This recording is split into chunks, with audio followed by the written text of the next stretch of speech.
Deep in the heart of England lies somewhere that is very French.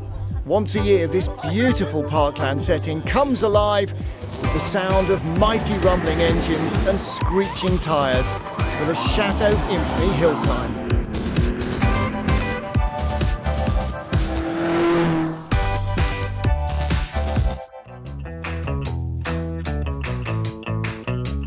Absolutely brilliant. Really enjoyed it. It's my first hill climb as well. I was here last year and it was good. It's even better this year.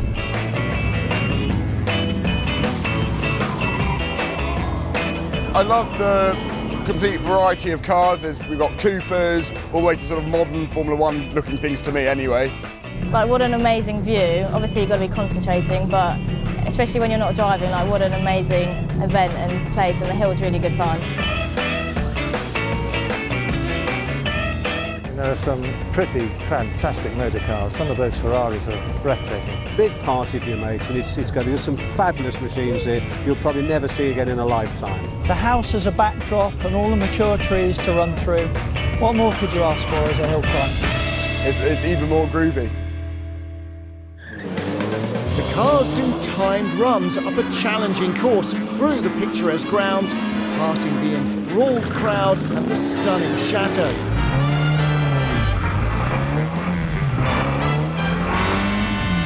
There's 200 odd cars here, all wanting to try and win.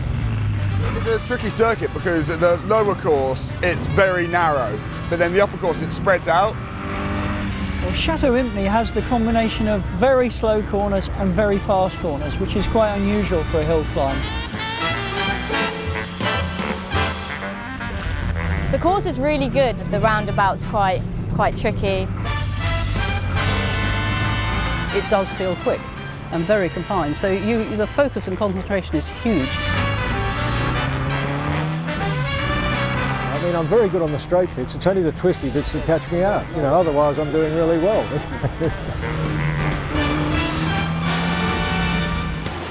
Great selection of familiar marks in the pre-1940 standard and modified class. Rileys, Austins, Bugattis, and this, Nick Mason's fabulous 1934 Aston Martin Ulster. Well, this ex-factory race car being driven by his daughter Holly. And Marino Franchitti, her husband, on childminding duties while Holly takes the X-Works car up the hill.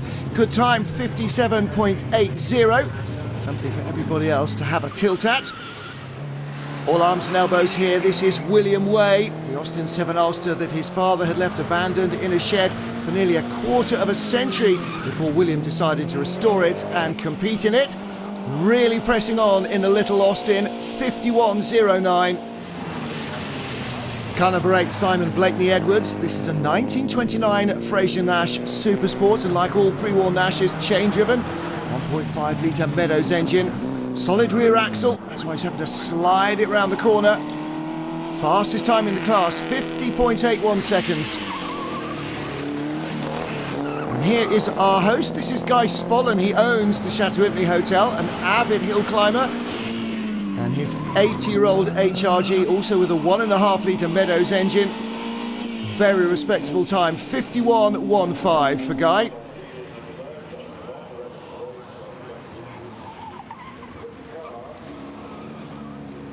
Time for some of the big boys' toys now. Pre-1940 standard and modified sports cars over 1500cc. Ewan Getley's stunning 1924 Bentley. This is the 4.5 litre. He's been driving it pretty much since he could reach the pedals. He's found it's also got a very successful Brooklands racing history in 1933. He sets a 49.36. The wonderfully named Allard Tail Wagger 2 of Jonathan Rose, using its big 8-cylinder engine to post a time of 52.56 seconds. And its name probably suggests exactly where its handling deficiencies lie around here. In the class, this is the big 4.5 litre V12 Le Mans, driven by Mark Butterworth. Late 1930s machine, putting in a time of 54.41 seconds. The tight and twisty Chateau Impney hill climb, perhaps not playing to its long suit though. Long, stable and very fast. Perfect for Le Mans. A little tricky around the roundabout though.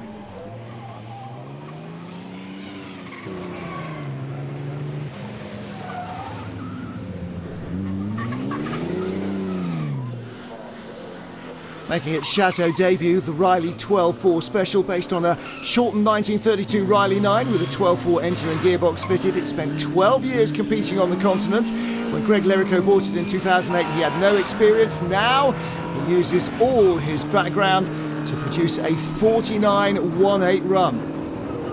Justin Mayers now. This is a GN Sport Special, 6.2 litres. Certainly quick for a 48.09 time. Justin working really hard, giving you an idea of what pre-war hill climbing must have looked like. Probably as little grip on the modern tarmac as it would have had on an unmade road. Arguably the ultimate name in pre-war racing is Bugatti though, and especially the Type 35.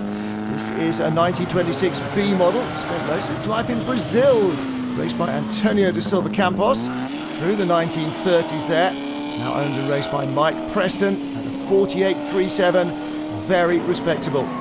This stunning Alfa Romeo, and this was the period of course when Scuderia Ferrari became the semi-official works team for Alfa Romeo, where Enzo cut his teeth as a driver before taking over team management and then building his own cars of course. 48.35 the run for the Alfa. Fraser Nash's were always marketed for enthusiast press-on drivers, and this TT replica of Brian White is being driven in exactly the style that Archie Fraser Nash would have wished. A blistering 46.84 run. Truly spectacular stuff. While you could use the Fraser Nash in competition and on the road, not sure you could say the same about the Hardy Special 2. Wide front track, narrow rear, perfect for hill climbing, and Winston Teague using it to very good effect here at Chateau Impney. It's exactly the sort of period piece that revels on this track. 47.25, top of Class 6.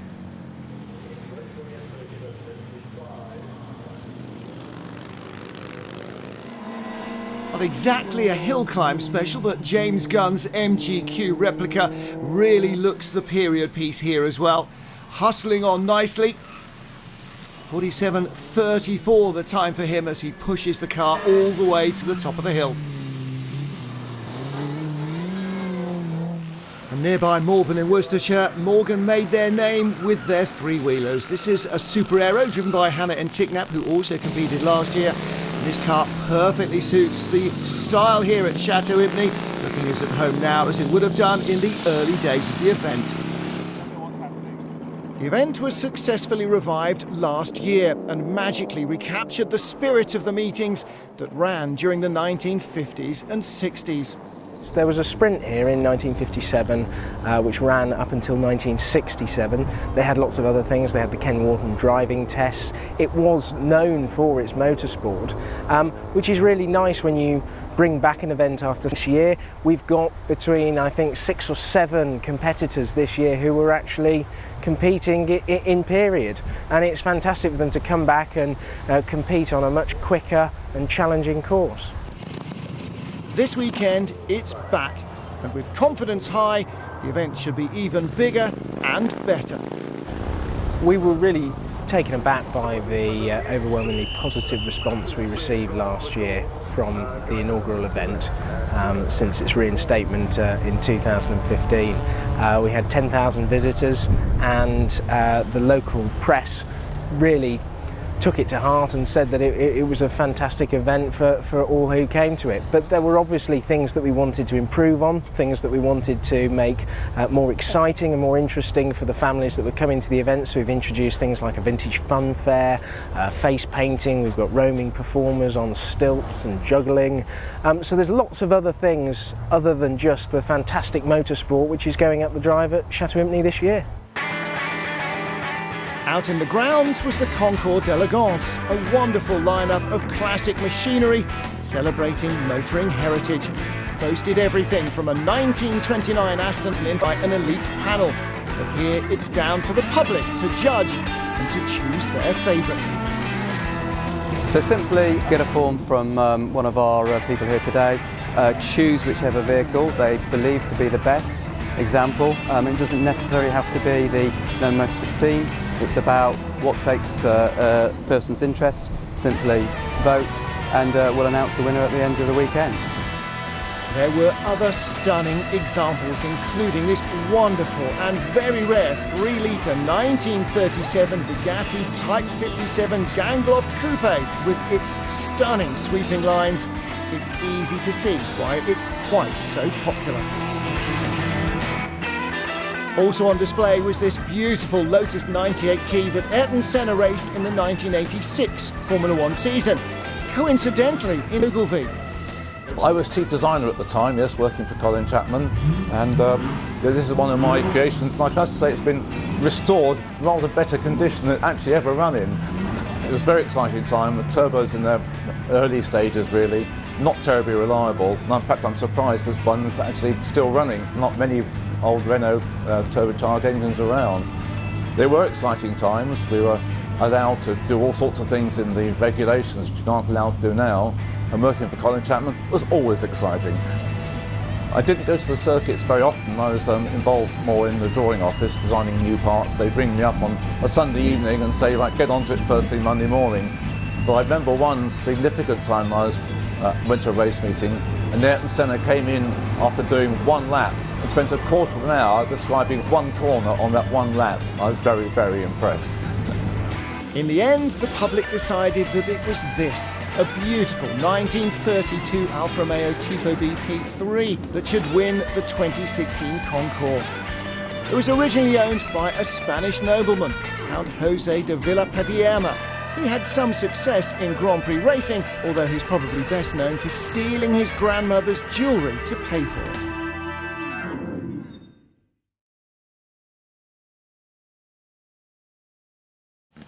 This event may only be in its second year since its revival, but it's already fired the imagination of historic racers from far afield who want to come along and play.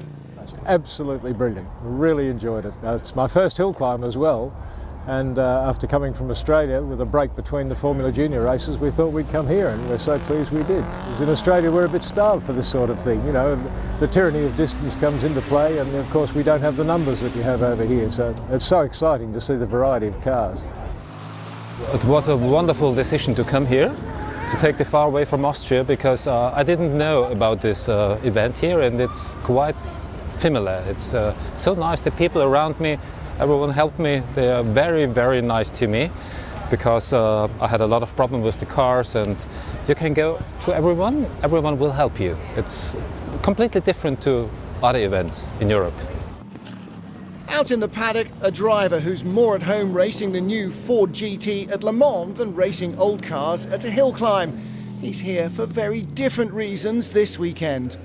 Here supporting my wife Ollie, she's driving the old Aston Martin All-Star, and our friends Charles and Ben are in the little A35s as well, so I'm kind of here on babysitting duty with Luca. It's such a nice event anyway, such a beautiful place to be, but it's just so relaxed, so low-key, and you can really get up close and personal with the cars, and the races, you know, the hill climb's just there, and I've been everywhere today with the little man, and we've been having some fun, so it's lovely. I really can't wait to come back next year actually.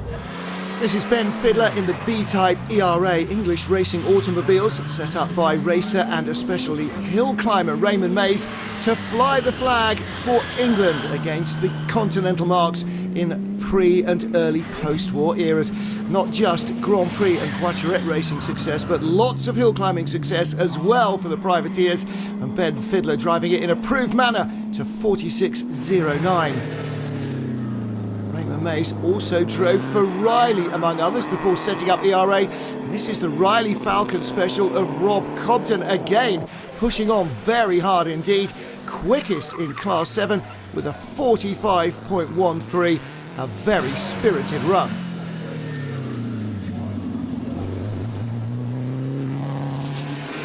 Another ERA, and this is Nick Topless in the well-known chassis R4D. Fastest in his class with a 44.40. Another flamboyant climb by Topless in what was arguably the most developed of all ERAs, the later E-Type's development, interrupted by the outbreak of hostilities in 1939. Another British manufacturer, less well known perhaps than ERA, is Alta. This is the 61 IS of Ian Baxter. Alta were founded in 1929, small British racing car manufacturer, but with a seriously impressive reputation, particularly in hill climbs. And a 45.75 time for Ian's aggressive and entertaining style, a just reward. Stephen Shoesmith away from the line in the supercharged Type 51 Bugatti, successor to the Type 35 of the 1920s, and always popular with privateers as they battled against the state-funded German and Italian teams in Grand Prix and other forms of racing in the 1930s. Stephen Shoesmith showing everything that the Bugatti is capable of. Top time 48.33. This is the big Fraser-Nash Norris special of Julian Grimwade. Real hill climb special this. Great noise, and great noise from above as well. The Supermarine Spitfire overhead. And Julian Grimwade using that as a distraction as he chews up a little bit of grass on his way to a 44.98. That is the fastest in Class 9 despite a big lockup at the roundabout. More press-on motoring, this time from Robin Tooley. Big tail slide there as he gets the power down in the Riley Monasco Pirate. Couldn't match the time set by Julian Grimwade in Class 9. And I tell you what, we've got 10 out of 10 for style and attack. That is proper vintage motoring. Turning the performance level up to 10 is the post-war up to 500cc class, the origins of what is now Formula 3, and of course what brought the rear engine revolution to single-seaters. This is Mark Riley in the Creamer Special, 45.74 time, and as ever, hand holding on to the underside of the car to keep him in, no belts here.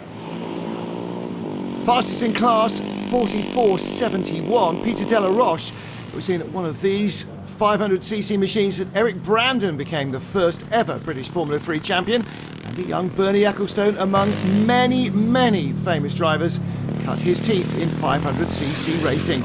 And the class is as popular now with competitors as perhaps it's ever been. Motorcycle V-twin out front. It drives much like a normal car, even if it doesn't look like it.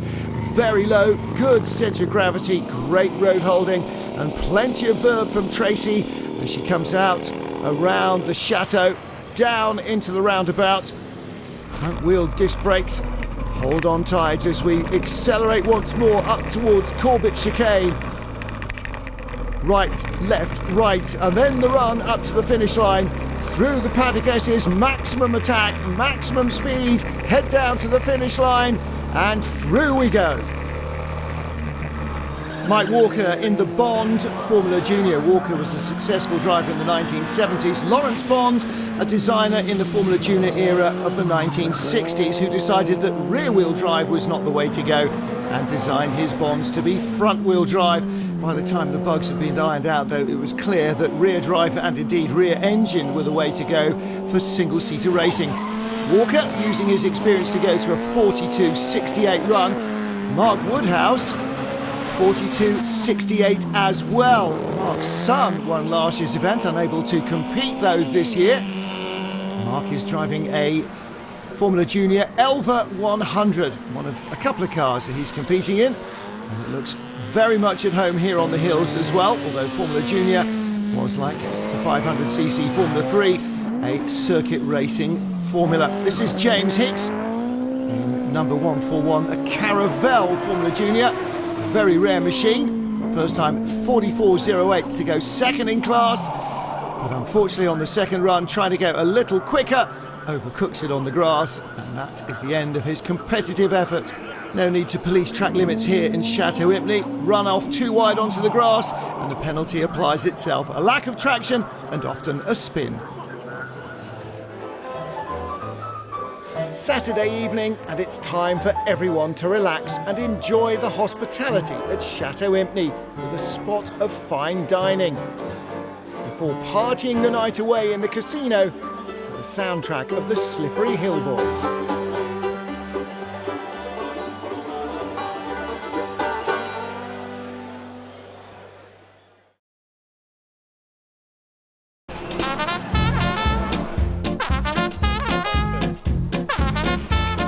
There's so much for everything. Nothing's rushed, nothing's fussed, and it's just brilliant and relaxed.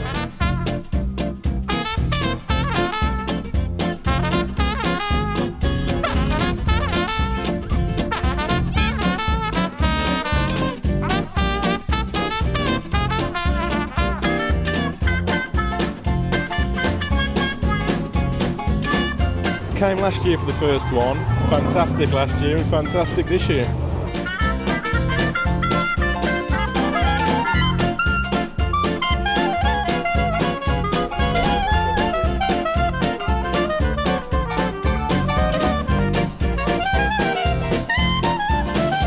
Good food, yeah, lovely people, everyone's so friendly and not too noisy.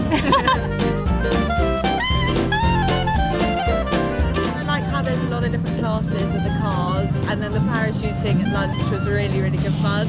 And the big wheel and the helter-skelter, there's just anything you can do here, it's really good.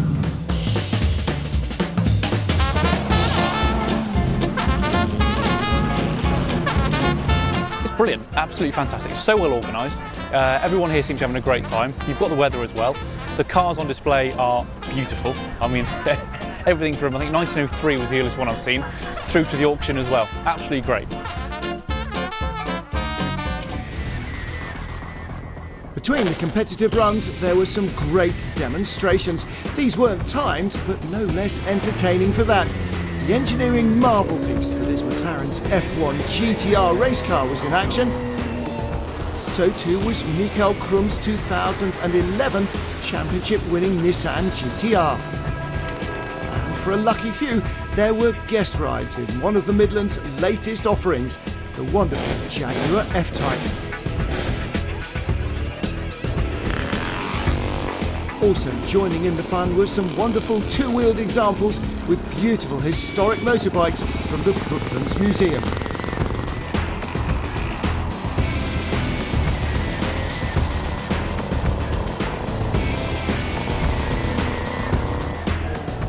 Here at Chateau Impney, there are some wonderfully unusual cars to entertain the crowd. Backed by popular demand was Duncan Pittaway with the fire-breathing Fiat Beast of Turin. This year, however, he had some competition in the weird and wonderful stakes. This Bentley, for instance, innocently nicknamed Mavis. 1930 Bentley chassis, which was hit by a bomb in World War II and scrapped. The engine was taken out, and then we've managed to put a Packard 42-litre supercharged engine in it, which they used in MTBs and big bombers and what have you. It's a 1,500 horsepower V12 with twin ports, hence the 24 exhaust pipes. It's got about 2,000 pounds-feet of torque, and it'll shift a gallon of fuel in about 15 seconds on full hull, 4 gallon a minute. It was described as the biggest waste of time, money and effort in automotive history. It took about 5 years to build on and off, but it's been an engineering challenge. It looks simple, but it's quite complex to actually get it all to work. With 3 fuel tanks, 52 gallon fuel in the back and all the systems, it's quite complicated, but it's great fun, and it's a bit of fun, and people seem to enjoy silliness like this. Then there was Whistling Billy, less fire-breathing monster, more giant kettle, a steam-powered car. This car was built originally by the White Steam Car Company in 1905. It immediately took 4 seconds off the world track record for the mile and the 5-mile world track record the next year. It averages 74 miles an hour on a 1-mile dirt track. And the 1912, 7 years later, it was averaging in the 80s. White's made cars from 1900 to 1910. They made 10,000 cars, and the White House used them. President Taft used them. They were about, and if you wanted to go to the goldfields, 300-mile trip, you'd take a White steamer because it was the fastest, most efficient way of getting there. It's about 7 minutes to light up and go. You normally would have expected your chauffeur to have prepared the car the day before or what have you, because most of these cars were actually chauffeur-driven. Not this, obviously, the racing car, but the big white Tourers were largely chauffeur-driven at the time. This event always brings out those little family rivalries. One of those between Mark Walker on the 111-year-old Dirac and his son Huey in the far newer 1922 Thunderbird. So me and my dad are both here. We drove here all the way from home, took 2 hours, and now we're here and we're seeing who can go quickest up the hill. It's all about maintenance. A modern car, you can get in it that you haven't touched for 2 weeks and it'll go. This, you just have to make sure that you're just thinking about it a bit beforehand, you know, oil what needs to be oiled and check that everything's all right. And if you do that, you don't actually have to do that much work. It doesn't break down the whole time, hopefully anyway.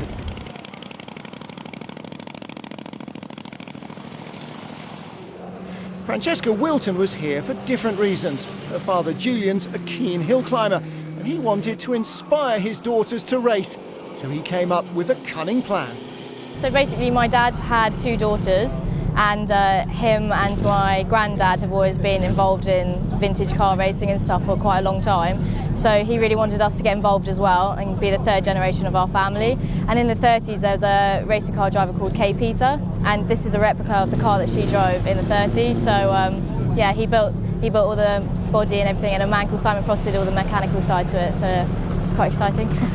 I'm beating my time from last year, so got 3 seconds off that, so I'm very happy about that. So hopefully this afternoon I can get some more time off it, but fingers crossed. The Leyland Thomas #1 was originally raced by land speed record ace J. Parry Thomas. This car is built from much of what remains of the original. It's been a personal labour of love for David Hayward, who spent years steadily recreating it. I found the engine 23 years ago, found the back axle a further 5 years after that. We had part of the chassis, but at auction up came the one and only die-line prints of the original chassis, which made a good restoration project. We couldn't find a real gearbox, but we've got one with exactly the same ratios because Parry Thomas took a Silver Ghost to bits, and this is a Rolls-Royce box. In its day, it captured 16 world land speed records. Standing quarter mile, running quarter mile, half mile, etc., etc. He was an outer circuit record holder for a short while in one of these at 126 miles an hour in Brooklands. Peter Joy in the low car, ultra lightweight glass fibre body cruciform chassis, great handling, just enough power to make it thoroughly entertaining whether you were a Grand Prix driver like Jim Clark or just an enthusiastic owner like Peter Joy, getting plenty of speed out of it, both 3 fastest in the class. David Wiley in a Speedwell Sprite based on a standard Austin Healey, tuned, and as you can see with a low drag bonnet, bubble roof to make it a warm, dry and fast coupe with the aero back, and then thoroughly tuned. David Wiley, a real enthusiastic run to 45.69.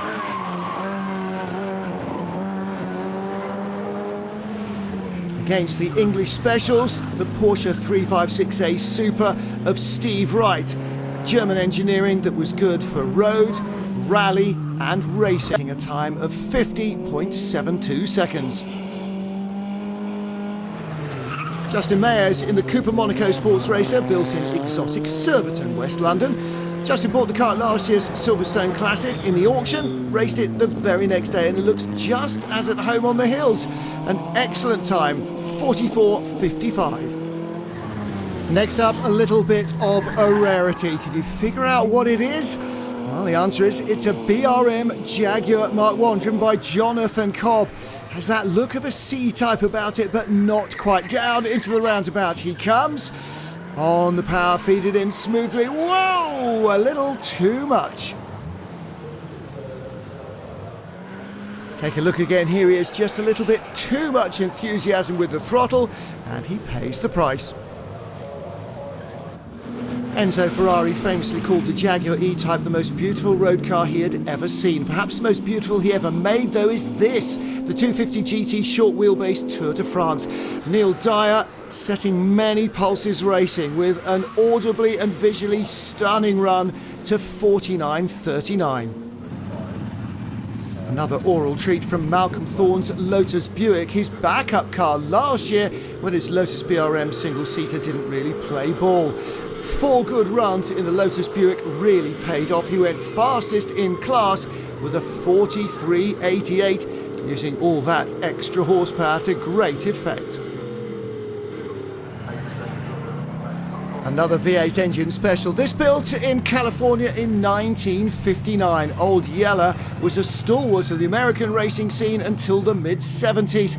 Ernie Nagamatsu bought it and restored it in the late 1990s to look exactly as it did back in 1959. And he drives it with verve to a 52.82 second run. Machinery getting quicker and quicker now as you get into the pre-1968 sports car class. And was there ever a prettier sports racer than a Chevron B8, one of Derek Bennett's greatest creations? A stunning lightweight sports racer, as pretty and as elegant as it is quick. Adam Jones setting a sparkling 43.93 in his example.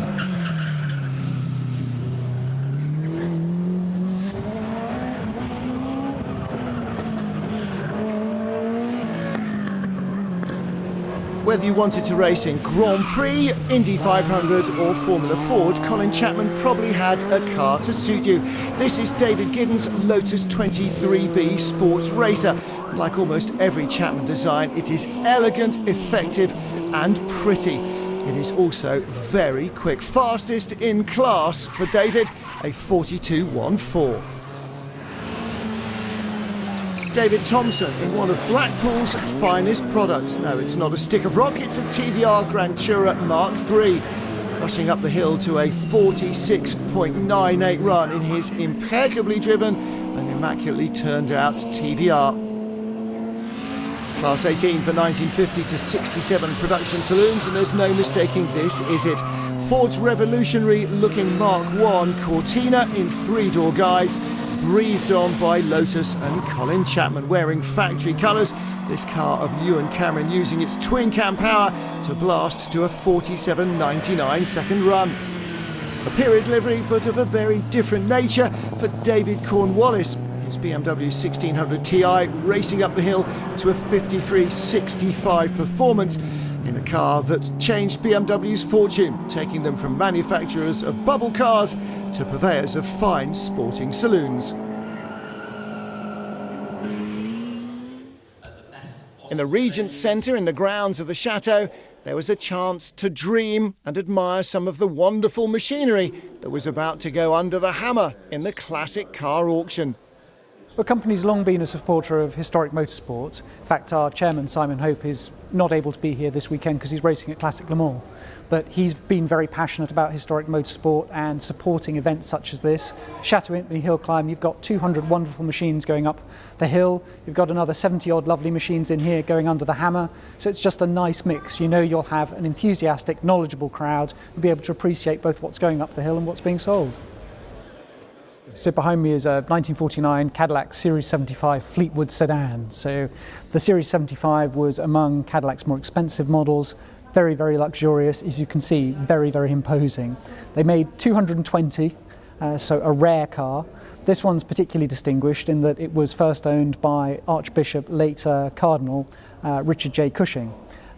Cushing was quite an important member of the Catholic Church, and he was great friends with the Kennedy family. So that is, in terms of his association with the Kennedys, he married JFK to Jacqueline Bouvier. He was present at the christenings of their children, conducted the christenings, he conducted the blessing for the presidential inauguration.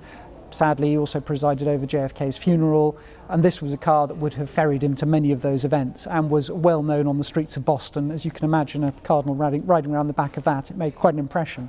So it was his car right through till the mid-60s. It was sold off into another American family's hands, went over to Finland, was extensively restored in the 1980s, and has come to us from Holland. The huge caddy with a big story in the end went for £39,468. It's a Jensen 541R. So Jensen had started out before the war as coach builders. It was two brothers. Then after the war, before the war and after, they started diversifying into their own cars, making their own models. The 541 was particularly unusual because it was styled by Eric Neal, but was one of the very first British cars to use fiberglass. So fiberglass body, immensely strong tubular chassis underneath, Austin running gear, Having said that, the Austin running gear was a 4-litre straight 6, so they were 120 mile an hour cars. So in the 50s you would cut a real dash with one of those. That particular car is quite well travelled. It's a UK supplied car, but spent many years in Italy where it was restored and then brought back by an enthusiast who sadly died earlier this year, and it's coming from his estate. The stunning Jensen went for a very reasonable 35,000. What we have here is a 1965 Type 2 Volkswagen camper van. It's not any Type 2, it has been meticulously gone through, upgraded, improved, so it's got a bespoke 2.4 litre engine that was built in the States, especially for the van.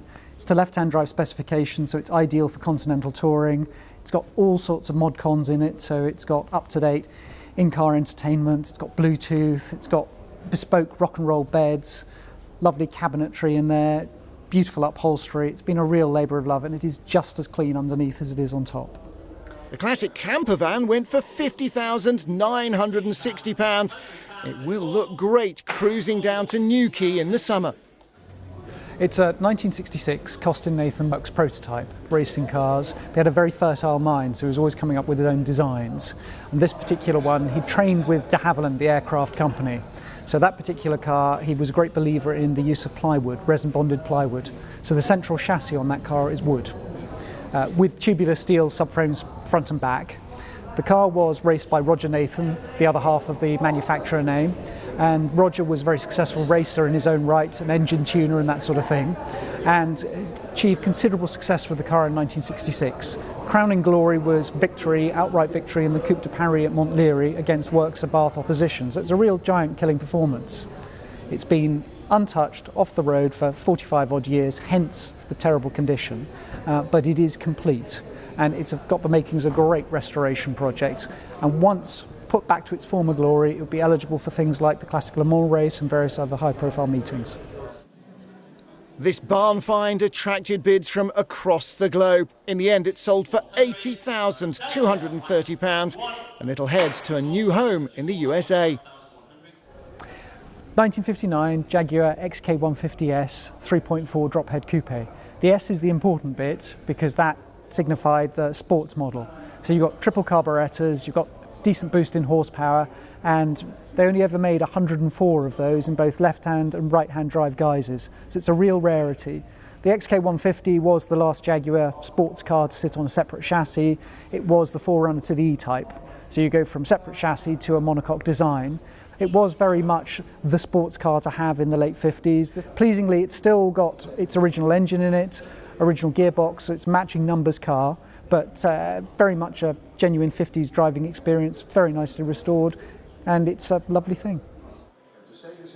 That incredible Jag didn't hit its reserve, so it's still looking for a new home if you fancy it.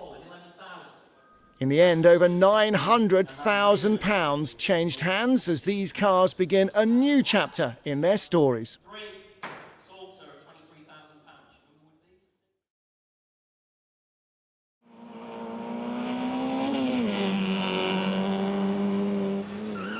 The wonderful old ERAs were a big hit last year, and we have some back again this time, including the wonderful D-Type driven by Nick Topless. So having driven a and a B-Type before, which are cars that you feel as though you wear, you genuinely get lots and lots and lots of feedback. R4D, on the other hand, is much more of an aggressive car that you really need to push and shove around. Super fast, really fast. With the 2-litre engine and the large blower, it has huge amounts of torque. You don't need to rev it, and so for a hill climb it's absolutely perfect. There is also the very special listed Jaguar Monzanapolis, driven here by Rod Jolly. It was built for the Race of Two Worlds at Monza. It was a British attempt to take on the Americans when they brought all the Indy cars over from America to Monza in 1958 when they raced on the bank track. This was driven by Jack Fairman, and Sterling Moss famously drove the Maserati Eldorado Special in the same race. Here's an unusual little single-seater, a front-wheel drive Bond Formula Junior. I'm loving my time with Team Bond. They've been very kind to me. They treat me very carefully as an old person now. Looked after me wonderfully well. I irritate them unimaginably, I'm sure, at times, but it's been brilliant fun with them. Absolutely brilliant fun. So I'm thoroughly enjoying what I'm doing in Formula Junior.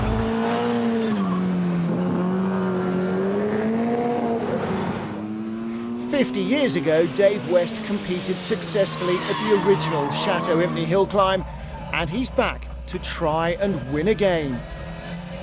We had a team which used to do sprinting hill climbs called Team Autoquip, and there was 3 of us, but I wasn't entered in this event. I'd only just started. Fred Jones, who was entered in the event, was a gas engineer. He had to go away for emergency. I popped in his car and drove it, but the programme and the results were never changed from his name.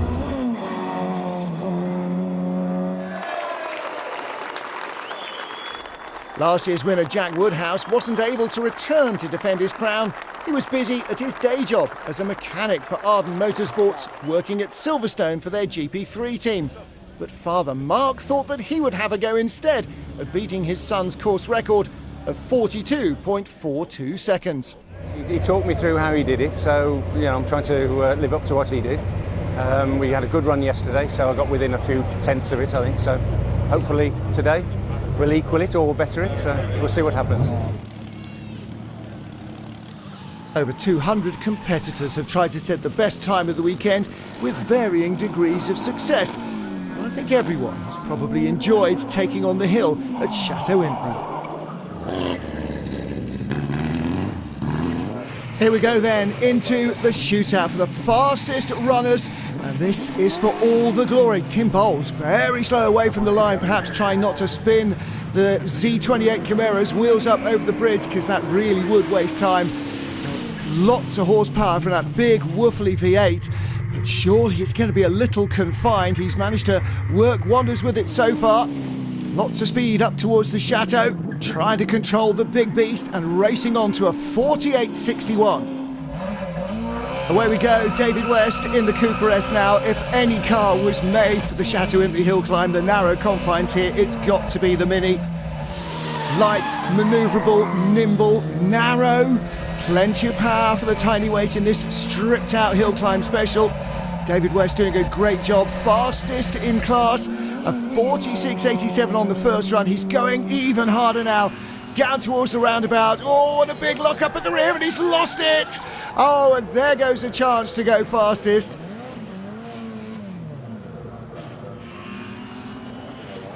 On the brakes, all locked up, tries to turn. Oh, not happening.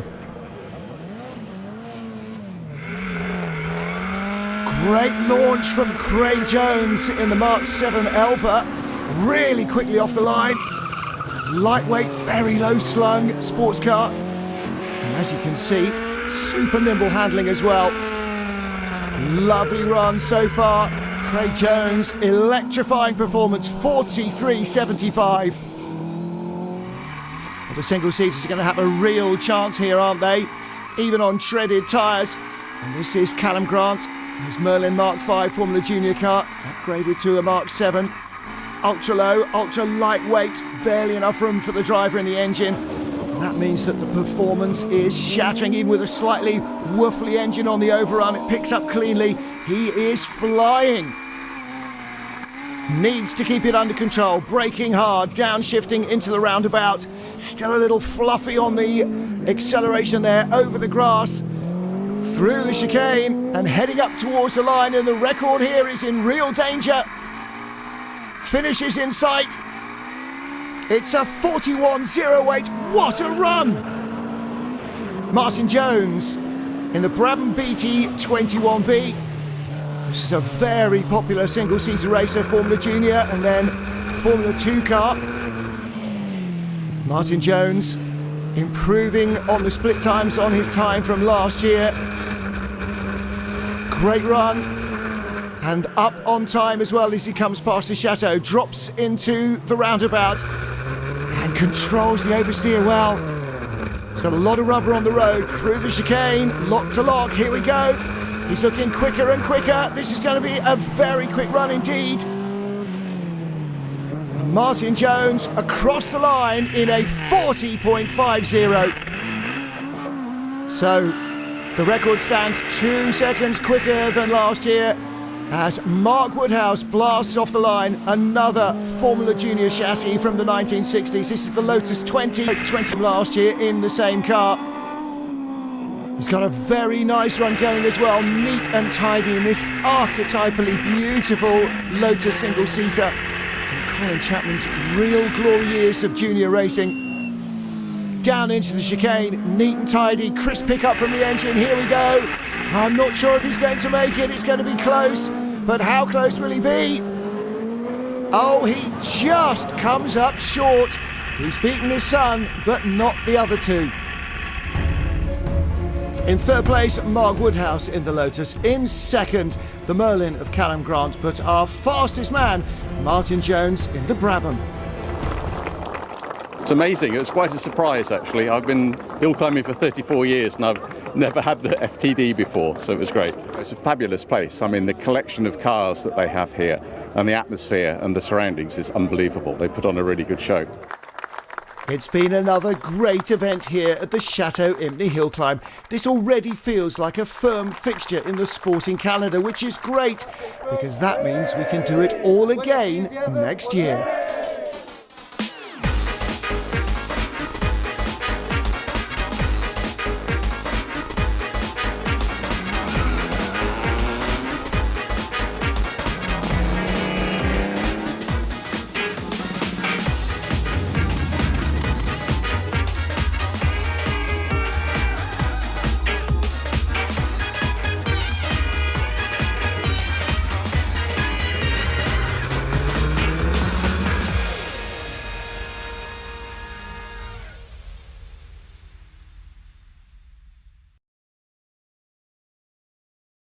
Go.